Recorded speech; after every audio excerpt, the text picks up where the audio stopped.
Asylum by Daemon of Decay, Chapter 9.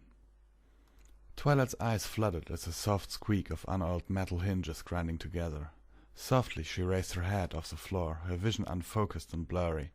She blinked as the door to her room swung open, her thoughts as cold and indistinct as the morning mist. She lifted the hoof, rubbing away some of the grime left from the previous night's tears. She couldn't remember falling back asleep. When she managed to return her attention to the source of the noise, she discovered two ponies framed in the doorway. Someone said something. Twilight shook her head, trying to clear away the cobwebs. They repeated themselves, the noise garbled and distant. "I don't understand," Twilight croaked. One of the ponies, a pale yellow mare, took a step closer. "Are you okay, Twilight?" she asked, her voice pushing through the fog that shrouded her thoughts. Recognition teased the edges of Twilight's mind. A nurse's cap rested atop her pale blue mane, and her familiar face was covered in far too much makeup, an attempt to mask the crow's feet at the corners of her eyes. Twilight had seen her before, but the name eluded her. "Did I see her around the hospital, or was it back in Ponyville? Which life is she from?" Twilight shivered as she was unable to answer herself. Pushing the questions aside for later, she looked at herself. She lay where she had passed out the night before, the awkward position and hard tile floor explaining the dull ache in her limbs. Her coat was matted in places with a salty mixture of sweat and tears. Her eyes and throat felt raw. She was cold, fatigued, and a long way from home. She glanced back up. Yeah, I'm okay." The nurse hurried over as Twilight attempted to stand.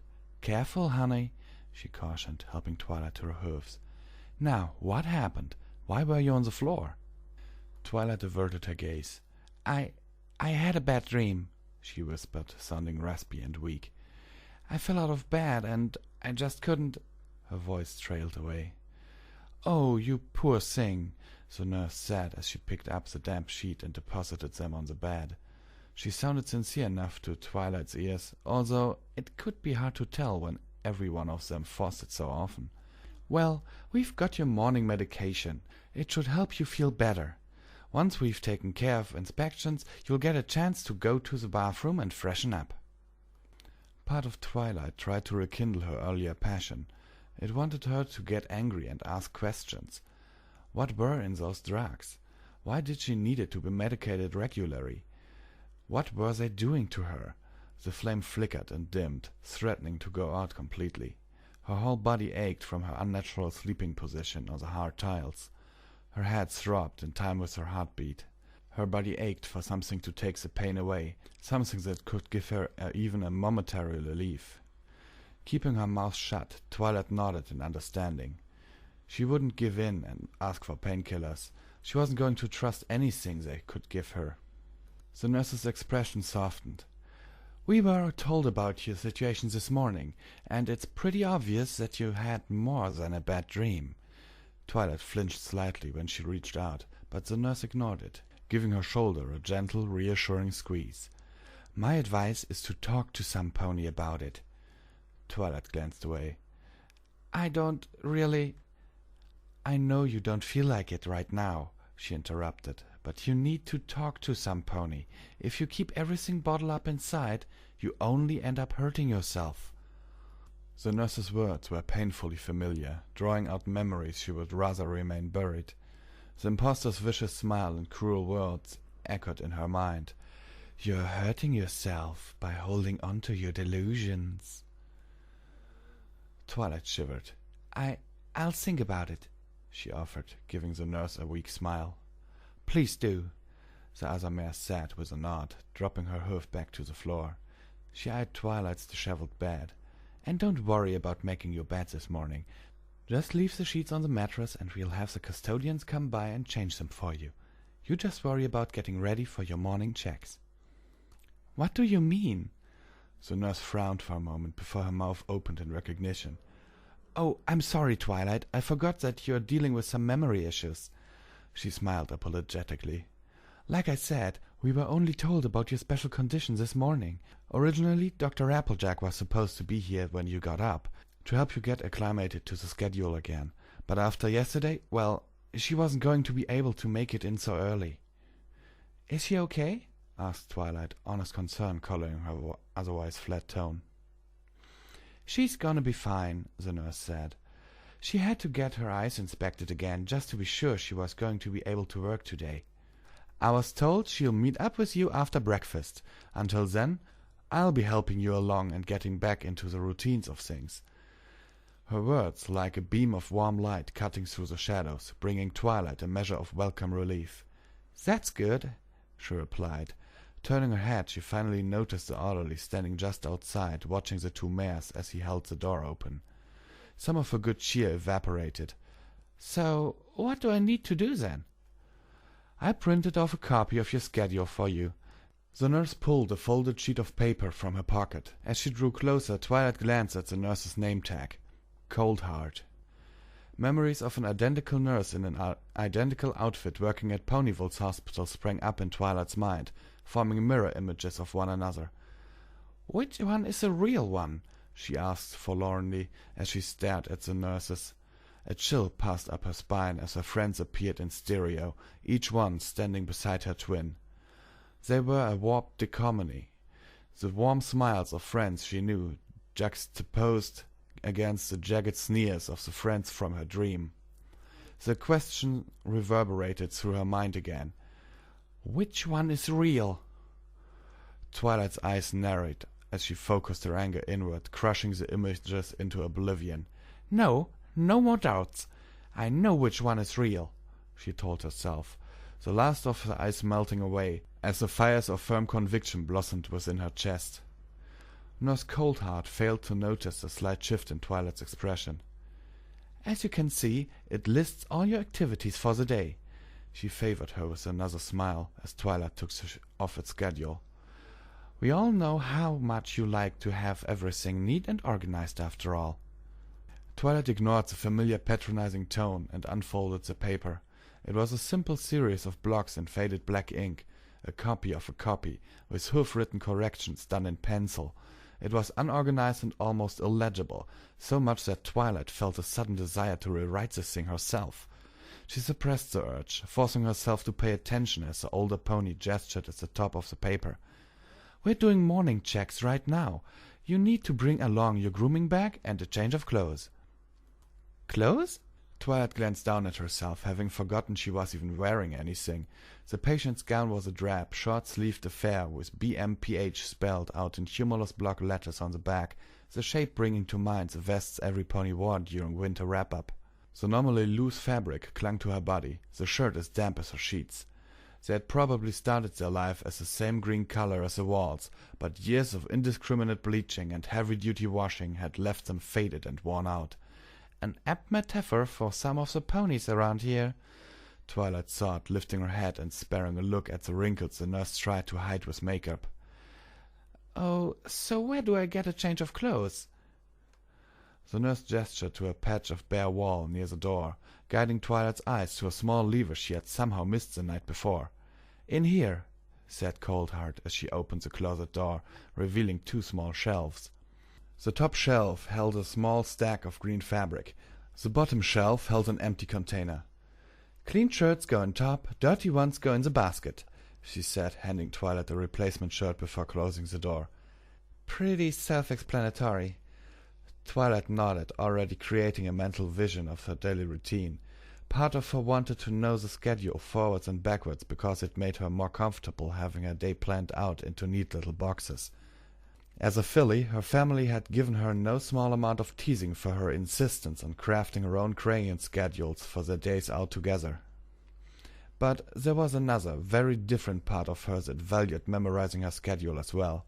It was a part that refused to accept anything to dull her pain, that narrowed its eyes every time she was talked down to, that reminded her how much she was trapped in a lie and couldn't trust anyone. It saw the schedule as something useful, one small tool amongst thousands, a tiny scrap of information she needed if she were to free herself, and there was always more to learn. "Anything else I need to know?" "Just don't dawdle once the stuff wakes you up. You've been good about it in the past, but, well, due to your condition, it's worth telling you again. We are on a schedule after all, and there are a lot of patients on this ward. That means lots of ponies that we have to get up, get showered, and get medicated." Her expression turned to iron. "We cannot and will not tolerate any delays," the nurse emphasized. She stared at Twilight for a moment before continuing, some levity working its way back into her voice. "Now, because of your condition, I'm going to walk you through everything as if you were a new patient, at least up until we meet up with Dr. Applejack, that is. That way I can help you out and make sure you don't get into trouble."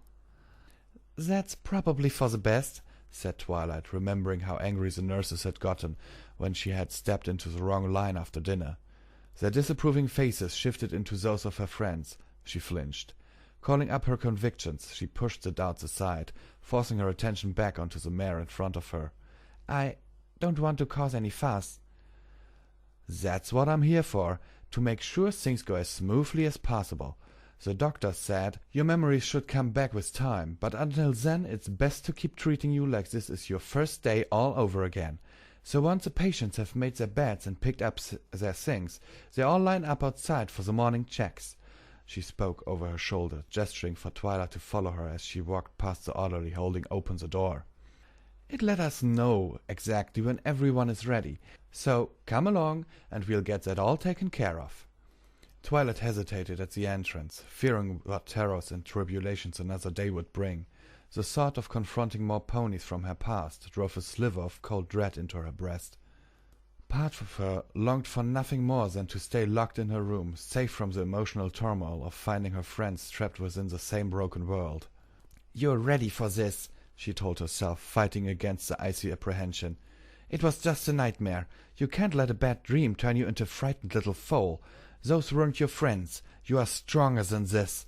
Each thought was delivered like a hammer against an anvil, bursting with fire and confidence. They left no room for doubt.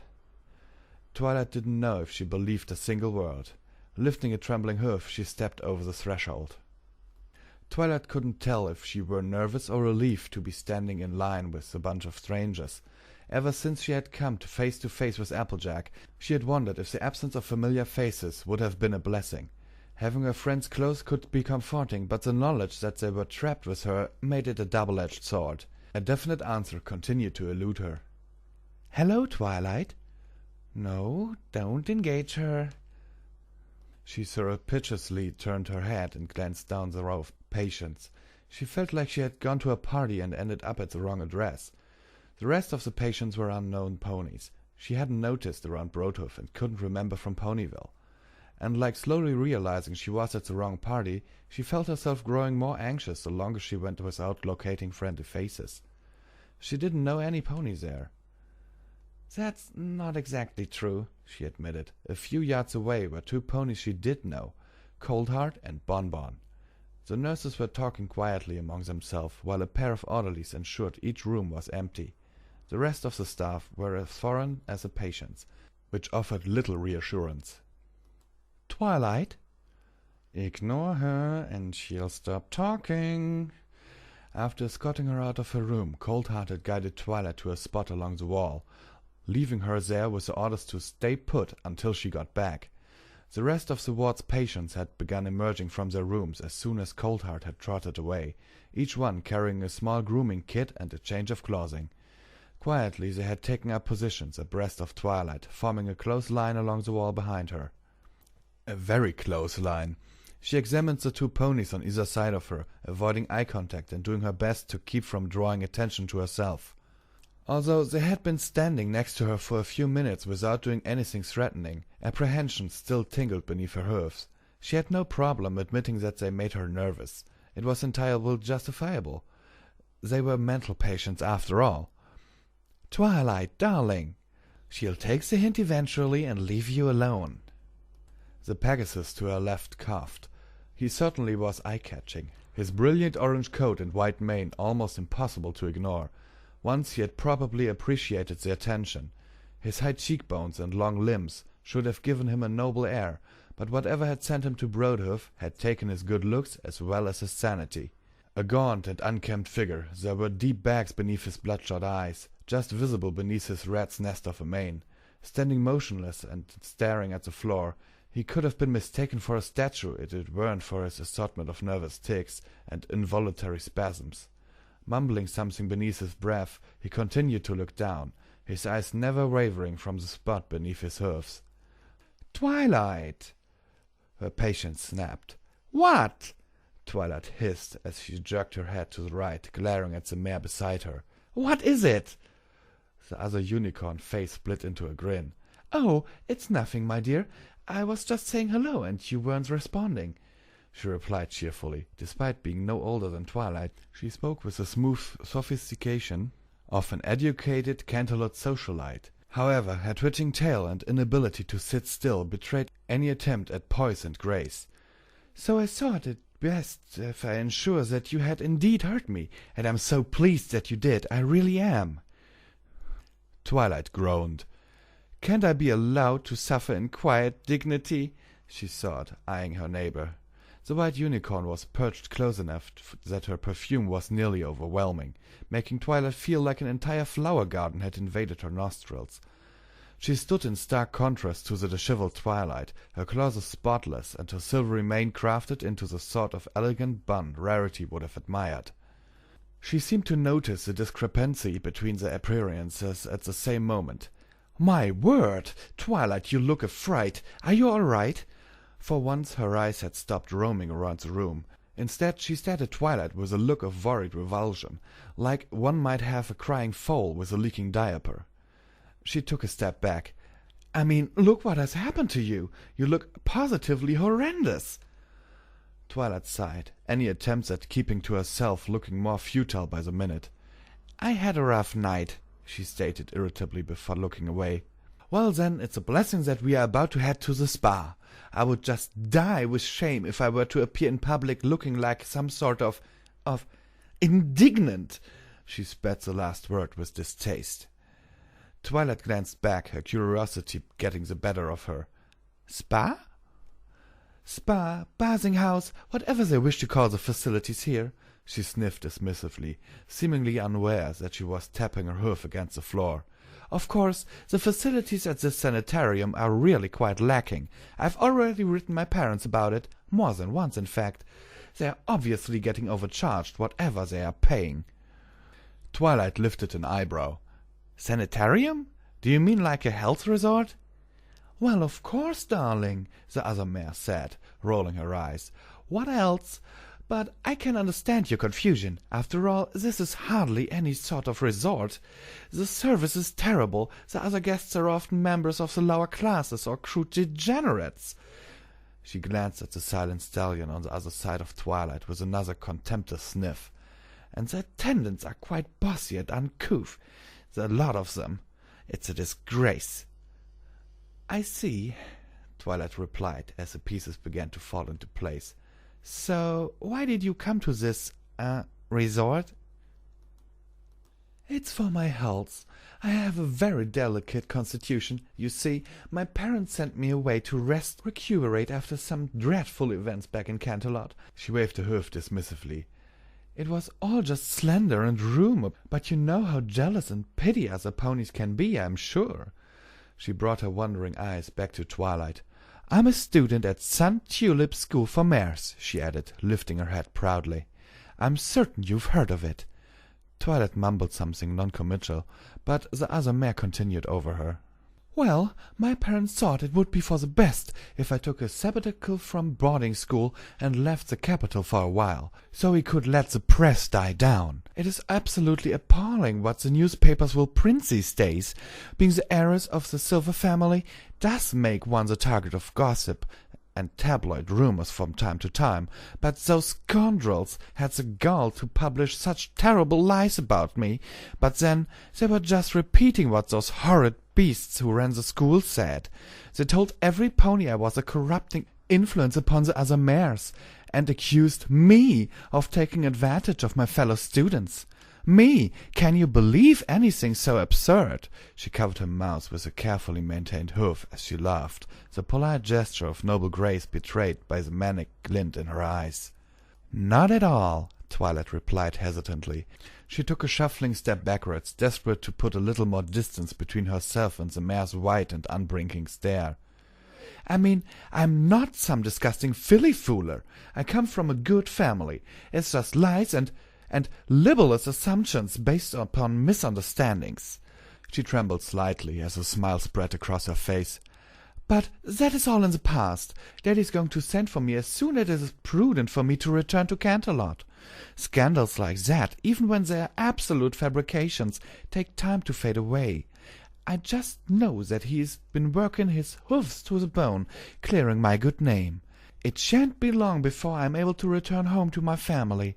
It will be so nice to see mother and father again." The mare closed her mouth, grinning happily as she stared at Twilight. Shifting her weight from side to side, Twilight averted her eyes, looking anywhere but the other mare. Twilight's relief at her silence quickly soured, the quiet only deepening the awkwardness between them until it became an almost physical force pressing down upon her. "So how long until you get to leave, do you think?" she eventually asked, the unwanted conversation preferable to the oppressive silence. "Oh, it won't be long now, I can assure you." Her hoof resumed, tapping the tile floor erratically, as if keeping the beat to a tuneless song only she could hear. "It has been a few years already, but I've been writing to Daddy almost every week. As soon as he responds to one of my letters, then I will know for sure. Those sorts of things just take time, really." She glanced around the hallway. "I will be glad to be away from here. It is just not a place a true lady should spend much time in." Twilight simply nodded in agreement, thankful that the mare was content to stare elsewhere. "That was an ordeal," she thought, exhaling slowly. It felt like someone had taken Rarity's sophistication and Pinkie Pie's boundless energy and blended them together with an extra cup of crazy thrown into the mix. A chill passed down her spine at the thought of her friends. Memories of the insults they had hurled at her brought back some of the morning's anxieties. Her head throbbed with a powerful ache, but she endured it. "It was only a nightmare. Your friends still love you," she repeated to herself, focusing her thoughts away from the doubts that threatened to seep back into her mind. "It was only a nightmare. Your friends still love you." Was it only a nightmare? Her subconscious treacherously fired back. She maintained the chant until she spotted Bonbon and Coldheart making their way along the row of ponies, handing each patient 2 small paper cups, and watching them consume the contents carefully. "Pills and water," Twilight assumed, eyeing the cups with a sense of apprehension. Once the nurses were satisfied, they moved on down the line, while an orderly escorted the patient to the bathroom. Twilight frowned. The apprehension she understood, but there was something else. She was staring at the cups with a growing desire, a revelation she found disquieting. Still, she was unable to glance away, only more aware of the ache in her skull as the nurses drew closer. Her thoughts passed back to the last time she had been given medication, and the painkillers they had included. "You don't have to feel pain," a voice whispered indeciously, a low hiss that seemed to come from everywhere at once and nowhere at all. "They can help it stop hurting. You don't need much to make you forget that bump on your head. A little painkiller isn't going to affect anything. It's nothing at all." It was a persuasive argument. If she were back home, she would have reached for the painkillers long ago. What problem was there in asking them to give her what she would have given herself? Twilight shook her head from side to side, as if to physically clear away the treacherous haze gripping her thoughts. "Stop thinking like that," she snarled at herself. "I'm not so cowardly and desperate that I'm going to ask them to drug me. I'm responsible for more than myself. My friends need me to stay strong. They don't deserve this life, any more than I do. This is about them as much as it is about me." Twilight grew up straighter, watching the approaching nurses with a renewed sense of weary disdain. She took strength from her distrust, using it to feed her convictions. "This is about Applejack's family, and Pinkie Pie's scars, and Rainbow Dash's anger, and everything else wrong with this world. I might be the only pony that remembers how things are supposed to be. I can't surrender, because there isn't any pony else they can count on. I need to keep focused for the sake of my friends." A disgusting grin spread wide in her memories. Before it could speak, Twilight brought a mental hoof down onto the image, smashing it into a million glittering shards. The fractured smile melted away like snowflakes under a hot sun. "I'm not going to let some nightmare break my will. Whatever is happening, whatever caused this, I will not give in to self-doubt. I'll prove to myself, to everyone that I do not just hurt other ponies. Friendship is magic, and I am friends with the elements of harmony. We can return this world to the way it should be. The anger at her imprisonment, her nightmares, the fates of her friends, at the whole topsy-turvy world she was trapped in burned away more of her insecurity, filling her with the warmth of her firm determination. For the first time since she had awoken that day, Twilight felt fully in control of her thoughts. She had basked in triumph, enjoying her small victory. She didn't get to enjoy it for long. "So, Twilight, did you hear anything about the terrible fracas during dinner yesterday?" The question pulled Twilight out of her introspective reverie. Warily glancing over at the other mare, Twilight relaxed ever so slightly once she noticed the unicorn had returned to something approaching her initially calm demeanor. "Oh, yes, I heard some things about it." "I should hope so. It ruined what was already a pitiful excuse for a meal. It isn't enough that we have to sit shoulder to shoulder with the ill and destitute. Now we have to deal with uncultured ponies fighting each other." Twilight glanced past the mare as Bonbon and Coldheart finally reached the two unicorns. A tired-looking orderly walked along with them, a large tray holding dozens of identical paper cups balanced carefully in her mouth.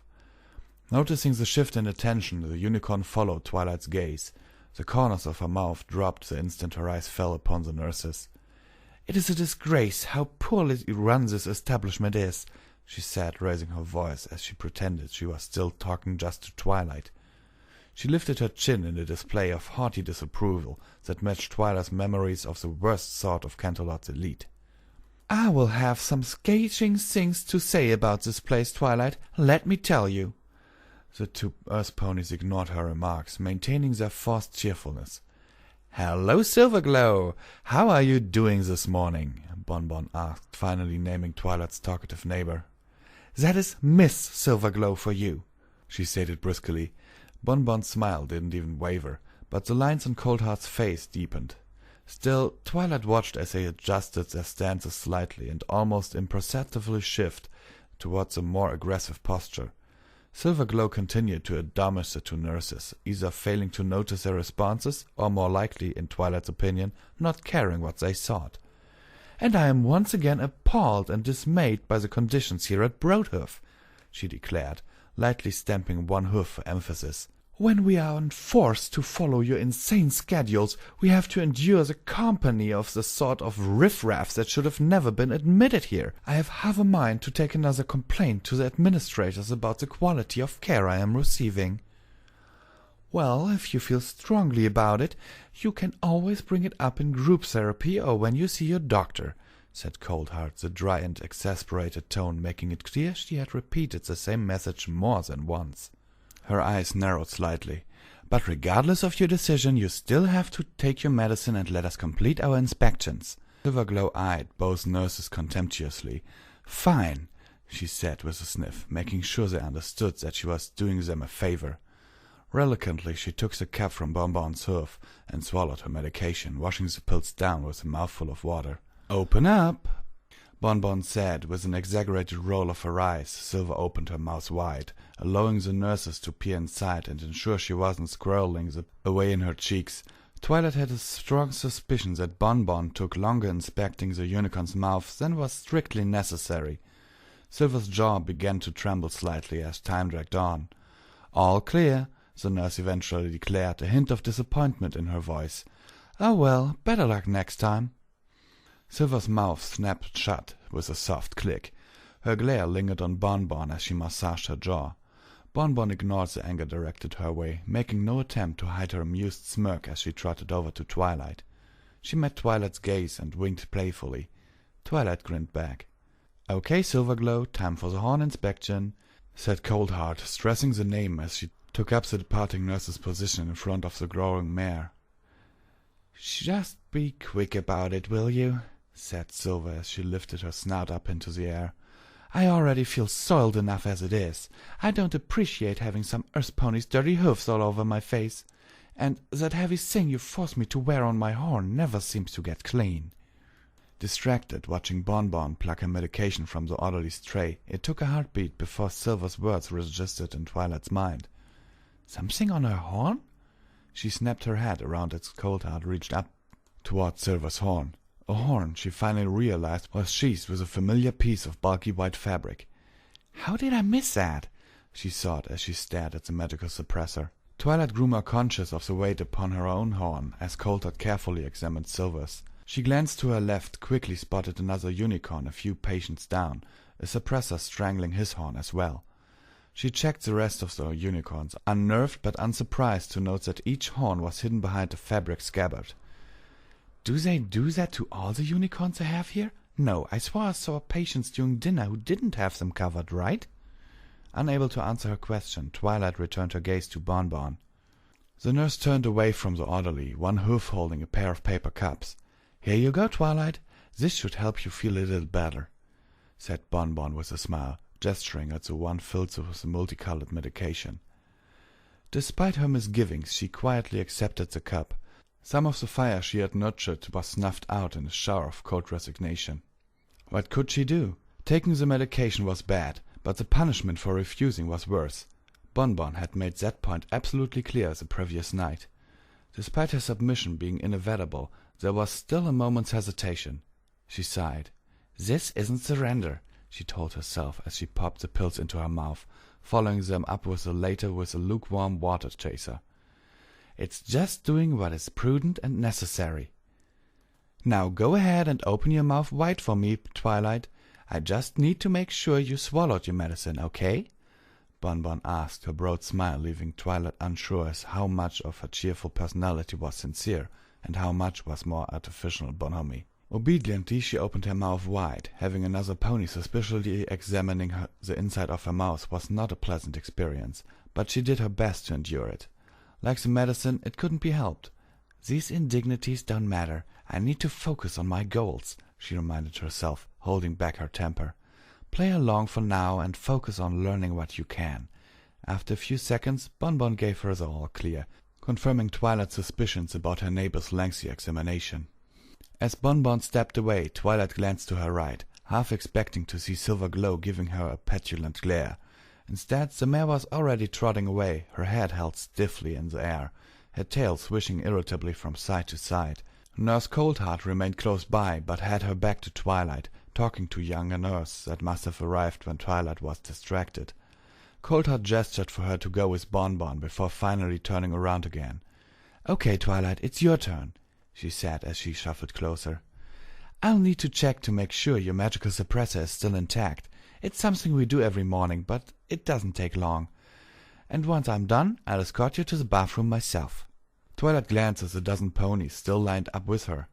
"Don't you have other patients to examine?" "I'm going to let the new girl finish up with Bonbon." She tilted her head towards the other nurse. "She could use some more practical experience, and these examinations are a good way to ease ponies into things."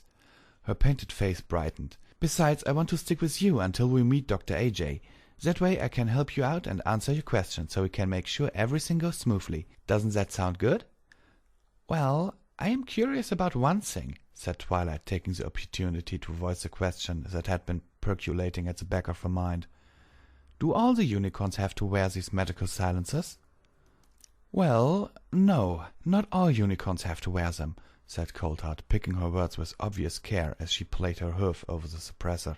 She lightly tugged at the fabric and inspected the buckles, making sure nothing was torn or loose. "Unicorns only have to wear them when their magical abilities threaten their health and safety." "So what you're saying is that you do it to the dangerous ponies, the ones you're worried might use their magic to escape or attack some pony," she said, unable to keep some of her bitterness from seeping into her tone. "I understand. It makes perfect sense. After all, an insane unicorn could do a lot of damage. You need to protect yourself and the other patients from the really crazy ones." Coulthard frowned. "Twilight, we don't appreciate terms like crazy or insane around here," she chided, mild displeasure written on her powdered face. "And you're wrong. It's not just for safety, but for the well-being of our patients. Many unicorns need to have their medical connection interrupted because of their illnesses, and not over fears about what they might do if they could cast spells. There are many diseases and disorders that can react negatively to medical usage." Twilight blinked, honestly surprised by the nurse's words. Small snippets from her studies floated to the surface of her mind, half-remembered footnotes and passing references to the role of magic in certain ailments. It had never been an area she had closely studied, but she had picked up enough working in other fields to find herself believing Coldheart's words. So, there are diseases where just being able to use magic can cause problems? She leaned forward hungrily, scholarly curiosity shoving aside bitter cynicism.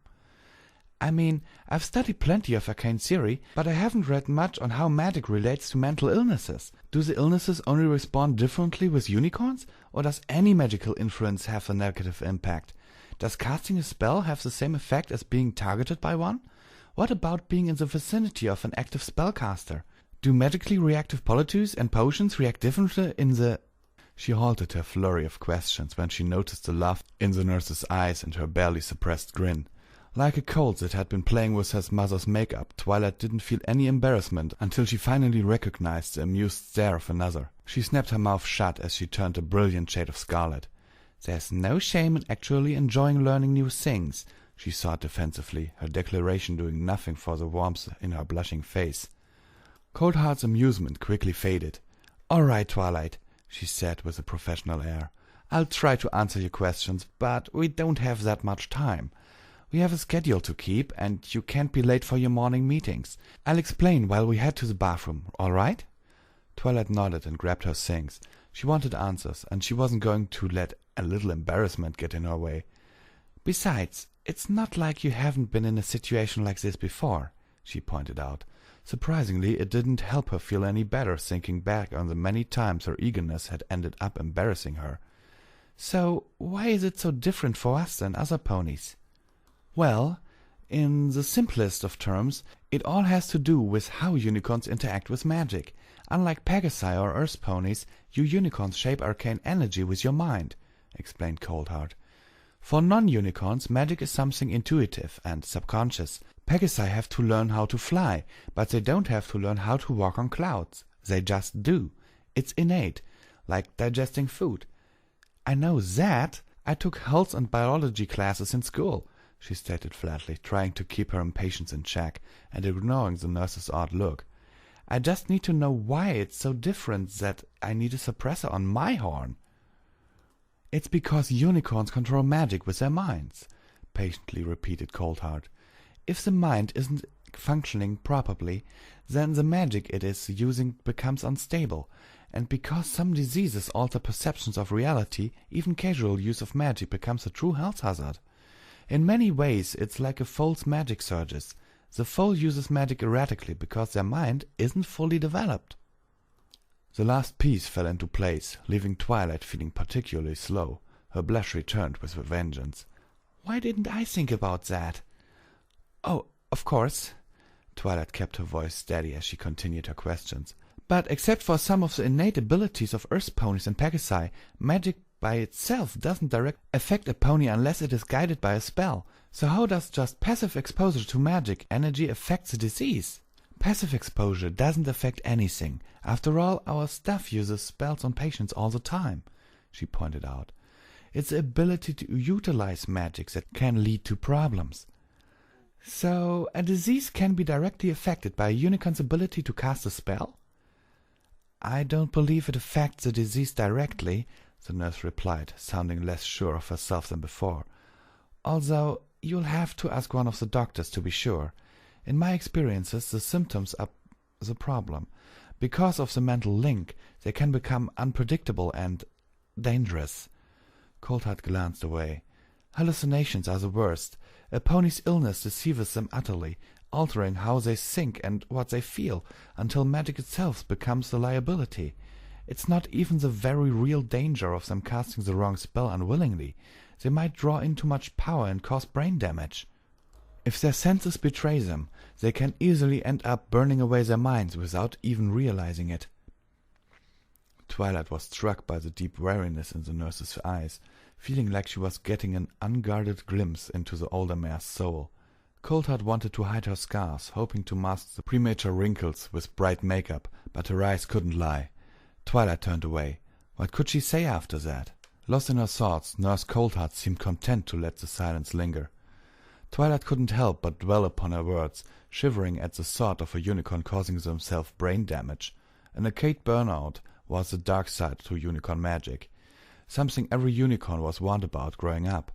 It had always seemed such a terribly unlikely occurrence to Twilight, the idea of some pony drawing in so much magical energy that it created a feedback loop and they ended up frying their own minds. If they didn't pass out from exhaustion first, the shearing pain would make any pony give up long before they could cause themselves lasting harm. Any sane pony, she corrected herself, letting her eyes roam over the locked metal doors that ran the length of the hallway. The faces of Silver Glow and the twitchy orange stallion sprang to mind. A chill passed down her spine, making the hairs on her neck stand on end. Not every pony here is.